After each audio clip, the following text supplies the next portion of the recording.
तो दोस्तों इस एपिसोड में योहॉक और होली एंजल गॉड का काफी ब्रूटल फाइट होने वाला है योहॉक के साथ। और योहॉक इस फाइट में गॉड इलेक्ट्रोलेस के पावर का यूज करने वाला है, जो कि उस एंजल गॉड के खिलाफ वो अपने अनडेड मैजिक का यूज करने वाला है। और इस एपिसोड का मैं भी बेसब्री से इंतजार कर रहा था। तो लेट्स गो स्टार्ट करते वीडियो को। तो सबसे पहले फाइट का starting Ketu versus chambers of commerce के एक स्टूडेंट के साथ होता है, जिसमें केतु अपने सोल गार्डियन वेपन का यूज करके उस बंदे का नामो निशान मिटा देता है, सिर्फ उसका स्वॉर्ड ही रह जाता है। और ये सीन देख के सारे ऑडियंस के साथ सब लोग हैरान हो गए थे, जिसके बाद हमें पता चलता है केतु ये राउंड जीत गया है। उसके बाद योहॉक वर्सेस लेन रोरो का फाइट होने वाला था। रोरो अपने खूबसूरती के जाल में योहॉक को फंसाना चाहती थी, लेकिन योहॉक उसके जाल में नहीं फंसता है। जिसके बाद रेफरी उन दोनों के बीच का बैटल स्टार्ट कर देता है। उसके बाद हम देखते हैं वो लड़की जो होती है वो योहॉक को रिझाने की कोशिश करती है अपनी खूबसूरती से, परंतु योहॉक को कोई फर्क नहीं पड़ता उससे। और ऑडियंस के साथ साथ मैं भी बहुत खुश हो जाता हूँ। जिसके बाद हमें दिखाया जाता है कि वो लड़की योहॉक की तरफ अटैक करने आता है, लेकिन योहॉक उसके अटैक को डॉज कर लेता है। जिसके बाद वो लड़की दोबारा योहॉक के ऊपर अटैक करने आती है, लेकिन उसके बाद हम देखते हैं कि योहॉक ने अपने बहुत बड़े जायंट हैंड से अटैक कर दिया होता है और वो लड़की का काम वही तमाम हो जाता है। जिसके बाद ट्रिपल अलायंस की तरफ से एक लड़की के खिलाफ चेंबर ऑफ कॉमर्स के सोल इंजीनियर के बीच में फाइट होता है। जिसके बाद लास्ट मैच हुआंग संग के खिलाफ ट्रिपल अलायंस के एक लड़की के बीच में होता है। और इस लास्ट फाइट में हम देखते हैं वो लड़की का एक हाथ काट के उस राउंड को जीत गया होता है। अब सेमीफाइनल में सिर्फ 4 ही लोग रह गए थे, जिसमें केतु वर्सेस योहॉक का फाइट होने वाला था, लेकिन केतु पहले हार मान के पीछे हट गया होता है। उसके बाद सेमीफाइनल का लास्ट रंग जंग जांग वर्सेस ट्रिपल अलायंस की उस मिस्टीरियस लड़की के बीच में होता है। फिर उन दोनों के बीच में फाइट शुरू कर दिया जाता है और फिर जंग जंग तुरंत अपने हाथ के क्लॉ से अटैक कर दिया होता है। और फिर वो लड़की बड़े आराम से अपने शॉट से उस अटैक को रोक दिया होता है। और फिर वो लड़की अपने शॉट से जंग जांग के ऊपर अटैक कर दिया होता है। और जंग जंग अपनी तरफ अटैक आते हुए देख डिफेंस और अटैक सोल गाइड एक्टिवेट कर लेता है। जिसके बाद हमें दिखाया जाता है कि जो जंग जांग होता है वो अपना डार्क ऑरा रिलीज करने लगता है, जिसको देख के योहॉक मन में कहता है कि तो ये एक इविल सोल गाइडेंस मास्टर है। जिसके बाद जंग जंग काफी खतरनाक तरीके से अपने जायंट क्लॉ से उस लड़की के ऊपर अटैक कर दिया होता है। हम देखते हैं उस लड़की के बॉडी से उसका सोल अलग हो गया होता है। और इस चीज को देखकर योहॉक अपने मन में कहता है तो यह एक स्पिरिचुअल एक्सट्रैक्शन है। जिसके बाद जंग जंग उस लड़की के ऊपर काफी खतरनाक तरीके से अटैक कर दिया होता है। और ये चीज देख के नान गोंगोन काफी खुश हो रहा होता है। और उसके बाद हमें ट्रिपल अलायंस के मास्टर को दिखाया जाता है, जो कि स्माइल कर रही होती है। और उसके बाद हम देखते हैं वो लड़की उस अटैक को आराम से रोक लिया होता है और अपने पूरे होशो आवाज में होती है। और इसी के साथ वो लड़की भी अटैक कर दिया होता है और हम देखते हैं उसके शॉट से काफी ज्यादा एनर्जी रिलीज हो रही होती है। जिसके साथ ही वो लड़की भी एंजल गॉड में ट्रांसफॉर्म हो जाती है और काफी अमेजिंग लग रही होती है। और जब ये सीन वहां बैठे सब लोग देखते हैं तो सभी के सभी हैरान हो जाते हैं। और तभी नान गोंगोन को दिखाया जाता है, जो कि बहुत ही ज्यादा हैरान था और अपने मास्टर से बात कर रहा होता है। और फिर फैंगलिन कह रहा होता है नान गोंगोन से कि हाँ तुम सही हो, उसका जो मार्शल सोल है वो एक होली एंजल की है। जबकि इस तरफ योहॉक बहुत हैरान होते हुए अपने मन में कह रहा होता है कि इसकी मार्शल सोल तो एक होली एंजल गॉड की है, जो कि इस दुनिया में बहुत ही ज्यादा रियर है। जिसके बाद वो लड़की अपने एंजल विंग बाहर निकाल लिया होता है, जिसके अंदर से काफी ज्यादा पावर निकलता है। और उसके बाद हम देखते हैं उसका जो ओपोनेंट होता है उसका पूरा नामो निशान मिट गया होता है। जिसके बाद वहां बैठी जो फैंगलिन होती है वो नान गोंगोन को बोल दिया होता है कि इस लड़की का नामो निशान मिट जाना चाहिए इस कंपटीशन के खत्म होने के बाद। जिसके बाद नान गोंगोन हाँ में जवाब देता है। और फिर हमें दिखा जाता है वहां बैठे एक मास्टर जो होता है बहुत ही ज्यादा गुस्से में आ गया होता है और बोलता है इस लड़की को तो मैं अभी जान से मार दूंगा। जिसके बाद योहॉक अपने humanoid soul guide Iron Man suit के साथ सामने आकर बोलता है इसको तो मैं ही मार दूंगा और मैं अपने ब्रदर का बदला लूंगा। जिसके बाद जो फाइनल बैटल होता है उस होली एंजल गॉडेस वर्सेस योहॉक के बीच में होता है। जिसके बाद हमें रेफरी को दिखाया जाता है, जो कि मन में कह रहा होता है अगर इसने योहॉक को थोड़ा सा भी चोट पहुंचा तो इसको तो मैं ही मार दूंगा बीच मैच में। उसके बाद जो वो एंजल गॉडेस होता है जिसका नाम गुई होता है वो कहते हैं योहॉक से तुम सब लोग बहुत ही इविल हो और तुम सब लोग अब मेरे शॉट से ही कट के मरोगे। और उसके बाद योहॉक उसको जवाब देते हुए कहता है ये चीज तो तुम्हारे सिर्फ टैलेंट के ऊपर ही डिपेंड करता है। जिसके बाद रेफरी इन दोनों के बीच में बैटल शुरू कर देता है। और तभी योहॉक अपने टेलीपोर्ट स्किल्स को इस्तेमाल करते हुए इससे कहता है आखिर तुम कैसे होली स्पिरिट कल्ट के लोगों के सामने अपने पावर का शो ऑफ कर सकती हो, और क्या तुम्हें सच में लगता है कि इस चीज के लिए तुम्हें ट्रिपल अलायंस तुम्हें प्रोटेक्ट कर सकता। और इस आवाज को सुनकर ये गोई काफी हैरान होती है और ये मन में कहती है आखिर ये किसने मुझसे बात करी है। और ऐसा लगा जैसे कि यह आवाज सीधे मेरे मन में ही आई है। और फिर योहॉक कहता है यह मैं हूँ तुम्हारा ओपोनेंट। तो गुई अपने मन में कहता है ये एविल सोल मास्टर तो काफी ज्यादा चालाक निकला, और क्या तुम्हें सच में लगता है कि मैं तुम्हारे इस ट्रैप के अंदर फंस जाऊंगी।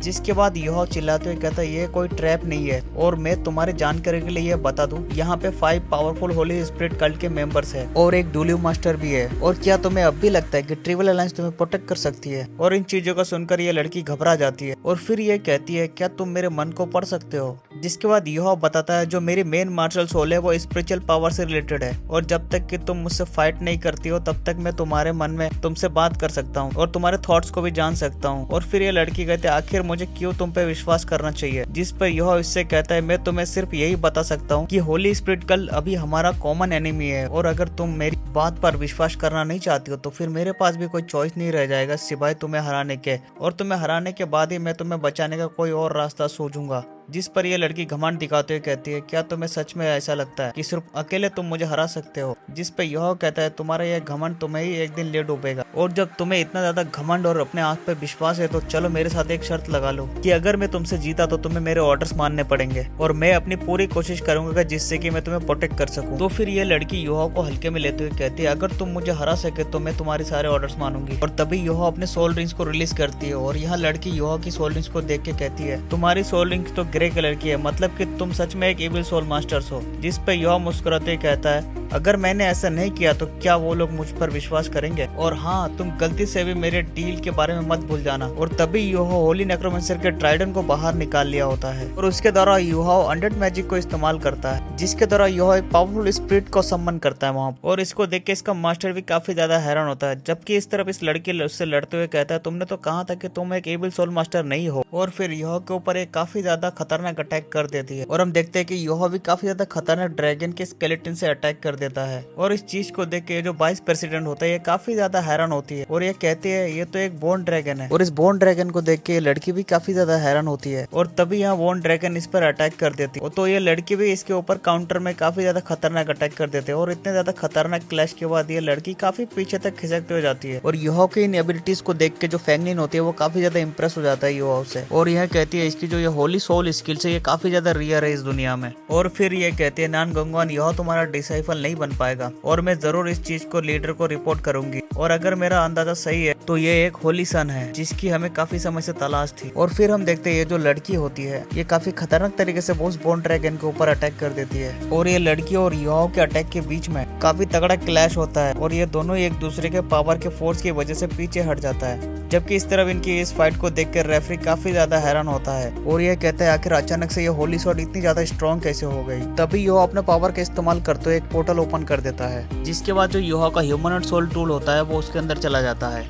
और इस चीज को देख के इस लड़की को कुछ भी समझ में नहीं आता है और तभी हम देखते हैं इस स्पेशल गेट के अंदर से क्रिएचर बाहर निकल के आता है और इतने खतरनाक क्रिएचर को बाहर निकलते देख सभी के तगड़े वाले होश उड़ जाते हैं और इस लड़की का भी दिमाग खराब हो जाता है क्योंकि लगातार इसके अंदर से काफी सारे क्रिएचर बाहर निकल रहे होते हैं और इन सभी क्रिएचर को अपनी तरफ आते हुए देख ये लड़की तुरंत ही काफी खतरनाक तरीके से इनके ऊपर अटैक करने लगती है। तो ये सभी कंकाल अपने आगे एक शील्ड से बना के अपने आप को प्रोटेक्ट करने लगता है और जब ऑडियंस इन क्रिएचर के पास प्रोटेक्टेड शील्ड को देखते तो काफी ज्यादा हैरान होते हैं। और इस तरफ इस लड़की को काफी ज्यादा गुस्सा आ गया होता है और यहाँ वापस से काफी गुस्से में एक और काफी ज्यादा खतरनाक अटैक करती है और तभी उस स्पेशल गेट के अंदर से काफी ज्यादा खतरनाक क्रिएचर बाहर निकल के आता है जो कि एक स्केलेटन नाइट होता है, जिसे देख के सभी लोगों के काफी तगड़ा होश उड़ जाता है क्योंकि यह स्केलेटन नाइट काफी ज्यादा पावरफुल होता है और इनका तादाद भी एक के बाद एक बढ़ रहा होता है। और इनसे लड़ते लड़ते यह लड़की भी थक गई होती है और ये कहती है, आखिर इतने सारे इविल बिंग्स क्यों आते जा रहे हैं? और तो और मेरे होली शॉट भी इनके खिलाफ कोई भी रिस्पॉन्स नहीं दिखा रही होती है। और तभी यह इससे कहता है, तुम्हें अब इस पर विश्वास कर लेना चाहिए। तो ये लड़की इससे कहते हैं, आखिर किस पर विश्वास? वो भी तुम जैसे एक इविल सोल मास्टर के ऊपर। और तभी हम देखते हैं इस लड़की के ऊपर अटैक करने के लिए काफी सारे क्रिएचर आने लगते हैं और इनका तादाद एक के बाद एक बढ़ता जा रहा होता है। और इस चीज को देख के नान गंगवान खुश होते हुए कहता है, यह तो सच में एक होली सन है और ये तो एक ऐसे 100 बिंग्स है जिनके खिलाफ यहाँ एक होली शॉट भी काम नहीं कर रहा है। चीप, ये तो सच में काफी अमेजिंग बात है। और तभी ये लड़की अपने होली फायर को इस्तेमाल करती है और ऑडियंस इस लड़की के पास ब्लैक सोल रिंग को देखकर काफी ज्यादा हैरान होती है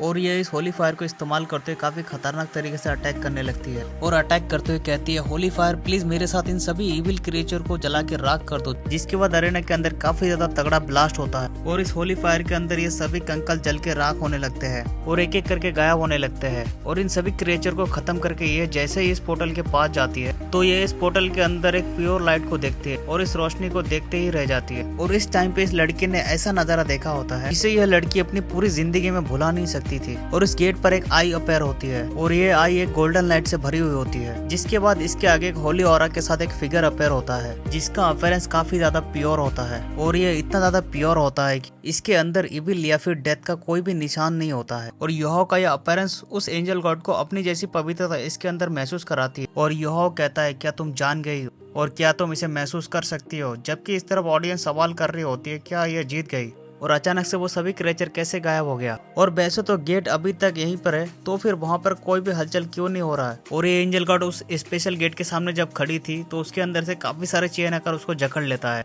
और फिर उस एंजल गॉड को भी कुछ समझ में नहीं आ रहा होता है कि आखिर ये क्या है। तभी अचानक से काफी ज्यादा खतरनाक क्रिएचर का मुंह बाहर निकल के आता है उस पोर्टल के अंदर से, जो कि उन चेनों की मदद से उस एंजल को अपने अंदर खींचने लगता है। और जैसे ये लड़की इसके मुंह के अंदर जाती है तो ये क्रिएचर उसे काफी बेरहमी से चबा के खा जाता है। और इस दौरान उस क्रिएचर के मुंह से उस एंजल का खून टपकने लगता है। और इस सीन को देख के सभी का काफी ज्यादा तगड़ा वाला होश उड़ गया होता है। और यहाँ लोग कहते हैं वो तो सच में उसे यहाँ खा गया, ये तो वाकई में काफी ज्यादा बेरहम है। और यहाँ तक कि उसने उसका एक भी हड्डी भी नहीं छोड़ा है। और तभी उस पोर्टल के अंदर से काफी खतरनाक तरीके से योहा बाहर निकल के आता है। और फिर योहा चिल्लाते हुए कहता है अब और कौन बाकी है। और इस चीज को देख के सभी लोगों के रोंगटे खड़े हो जाते हैं और किसी को भी कुछ भी समझ में नहीं आता। जिसके बाद योहा कहता है अब जब मैं जीत चुका हूँ तो मैं अपने गिफ्ट को लेना चाहूंगा। तो नान गोंगोन कहता है सोल इंजीनियर टूर्नामेंट का जो चैंपियन है वो हमारे शिशु अलायंस से ही बिलोंग करता है, और तुम लोगों की बाकी के जो ऑर्गेनाइजेशन है तुम लोग इस पर क्या कहना चाहोगे। और इस चीज को सुनकर ऑटो चैम्बर्स ऑफ कॉमर्स के लीडर और ट्रिपल अलायंस के लीडर की भी बोलती बंद हो गई होती है। और ये दोनों ही काफी परेशान होते हैं और इनके मुंह में से एक शब्द भी नहीं निकल रहा होता है। तो नान गोंगोन काफी खुश होते हुए कहता है अब जब तुम लोगों के पास कुछ भी कहने के लिए नहीं है तो ये जो फाइनल मैच है यहीं पर खत्म होता है। और अगर तुम लोगों को कुछ कहना है तो तुम लोग हमारे हेडक्वार्टर्स आ जाना उसे डिस्कस करने के लिए। और तभी रेफरी योहा के पास जाकर कहता है अगर तुम इस सोल टूल को इस्तेमाल करना चाहते हो तो तुम्हारा कल्टीवेशन लेवल कम से कम 8 रैंक तक तो होना ही चाहिए। और तुम्हारे अभी के लेवल के हिसाब से तुम इस सोल टूल को इस्तेमाल करने की कोशिश भी मत करना, नहीं तो तुम्हारे चिथड़े उड़ जाएंगे। और मुझे सच में तुम्हारे ह्यूमनॉइड सोल टूल के स्ट्रक्चर को काफी ज्यादा इंटरेस्ट है, और अगर तुम चाहो तो मुझे तुम इसे बेच सकते हो। और रही बात कीमत की तो तुम उसकी चिंता मत करो, और लो मेरा कॉन्ट्रैक्ट कार्ड भी रख लो। जिसके बाद हमें वेयर हाउस के साइड का सीन दिखाया जाता है जहाँ पर एक सोल्जर आकर कहता है कि सर फर्स्ट वेयर हाउस के अंदर जितने भी आइटम्स है वो जैसे के तैसे ही है, लेकिन दूसरे वेयर हाउस का जो गेट है वो खुला हुआ है और जो सारे ट्रैप्स है वो नॉर्मली फंक्शन कर रहे हैं। और ऐसा कोई साइन नहीं मिला है जिससे कि पता चले कि वो ट्रिगर हुए हो। तो देख के ऐसा लगता है कि यहाँ सब कुछ किसी पहचान वाले ने ही किया है। जिसके बाद ये मास्टर जमीन पर से कुछ मेटल को उठाता है और उसे देख के काफी ज्यादा गुस्से से मन में कहता है इस मेटल ने तो अपने सर कैरेक्टर को खो दिया है, और आखिर ऐसा कैसे पॉसिबल हो सकता है क्योंकि ये दरवाजा तो 10 अलग मेटल से बना हुआ था और इसके अंदर तो सील टाइप सोल टूल भी लगा हुआ था। और अगर इसे कोई डिस्ट्रॉय करना चाहता है तो इसका जो अलार्म होगा वो डेफिनेटली ट्रिगर होगा। लेकिन आखिर इन घुसपैठियों ने ऐसा कैसे किया, और पक्का इसमें किसी अंदर वाले का ही हाथ होगा। और हमने जो इतनी अच्छी तरीके से रेयर मेटल्स को जमा रखा था वो सारे ले जा चुके हैं। तभी एक बंदा आकर बताता है सर तीसरे वेयर हाउस के अंदर जितने भी सारे सामान थे, एनर्जी बोतल थे, कैनन थे, सबके सब गायब है। और इस चीज को सुनकर उस वेयर हाउस के मालिक का काफी ज्यादा तगड़ा सदमा लगता है और यहाँ चिल्लाते हुए कहता है वो कभी ना तो काफी ज्यादा हरामी थे और मैं जानना चाहूंगा कि ऐसा किसने किया है। और जब यह मास्टर गुस्से की आग में जल रहा होता है तभी इसका काफी तगड़ा होश उड़ गया होता है और वो कहता है वो तो। और तभी हम इसके सामने किसी फॉर्मेशन को देखते हैं जिसको देख के इसके चेहरे का रंग उड़ गया होता है और ये कहता है ये तो हाई पावर वाले एक्सप्लोसिव सोल टूल्स है, वो भी एक एक्टिवेशन पीरियड के साथ। और यहाँ से बच के निकल पाता उससे पहले यहाँ पे काफी तगड़ा ब्लास्ट होता है। जबकि इस तरफ नान गोंगोन कह रहा होता है तांगबो तुम्हारे कंट्रीब्यूशन के लिए बहुत बहुत धन्यवाद और ये वो चीजें जो तुम डिजर्व करते हो। जिस पर योहा कहता है लीडर नान आपका बहुत बहुत धन्यवाद। जिसके बाद योहा कहता है अगर अभी और कुछ नहीं है तो मैं चलता हूँ। उसके बाद योहा सारे बेनिंग प्राइसेस को लेके यहाँ से चलने लगता है। लेकिन तभी वहाँ पे फैंगलिन आते हुए योहा से कहते हैं कि जरा 1 मिनट रुको। जिस पर योहा कहता है क्या मैंने इस गेम को तुम्हारे लिए जीता, क्या तुम मुझे अब जाने नहीं देना चाहती हो। जिस पर फैंगलिन कहती है नहीं ऐसी कोई बात नहीं है, मैं तो बस तुम्हारे साथ कुछ डिस्कस करना चाहता हूँ और तुम्हारे एबिलिटीज को देख के मैं बता सकता हूँ कि तुम डेफिनेटली एक एपिल सोल मास्टर हो। जिस पर योहा कहता है तो इसका तुम्हारे साथ क्या लेना देना है। जिस पर फैंगलिन कहती है हाँ लेना देना है क्योंकि हम एक ही तरीके के हैं। और इतना कहते हुए अपनी काफी खतरनाक तरीके से अपने मार्शल सोल को रिलीज कर रही होती है और इसकी मार्शल सोल को देख के योहा के काफी तगड़े वाले होश उड़ जाते हैं और ये मन में कहता है ये तो एक इविल फिनिक्स मार्शल सोल है जो कि काफी ज्यादा पावरफुल मार्शल सोल होती है। और फिर फैंगलिन कहती है तुम अच्छे से जानते हो कि हम एक जैसे ही है, लेकिन फिर भी मैं एग्जैक्टली नहीं जानता कि तुम्हारे इविल मार्शल सोल क्या है, लेकिन अगर तुम मुझे ज्वाइन कर लेते हो तो तुम जो चाहो वो तुम्हें मिल सकता है। और क्योंकि तुम लाइफ पावर को न्यूट्रलाइज कर सकते हो वो भी अपने इविल पावर के साथ, और तो और तुम्हारे पास अनडेड समन करने की भी एबिलिटीज है और तुम वही होली सन हो जिसकी तलाश हमारा कल्ट कर रहा है और तुम्हारे होने से हमारा सेट काफी तेजी से ग्रो करेगा, इसलिए तुम हमारे कल्ट को ज्वाइन करो और फ्यूचर में तुम ही हमारे रूलर होंगे। और ये फैंगलिन ऐसे कुछ कह रही होती है तभी इसके काफी तगड़े वाले होश उड़ जाते हैं और पूरे एरिना के अंदर हड़कंप मच जाता है और किसी को भी कुछ समझ में नहीं आ रहा होता है कि यहाँ पर क्या हो रहा है। इसलिए फैंगलिन तुरंत ही आसमान में उड़ के आ जाती है, लेकिन यहाँ जो नजारा देखती है इसके बहुत तगड़े होश उड़ जाते हैं। तो दोस्तों लाइक और सब्सक्राइब जरूर करना, नेक्स्ट एपिसोड और भी धमाकेदार होने वाला है। तो जल्दी से मिलते हैं आपको नेक्स्ट एपिसोड के साथ।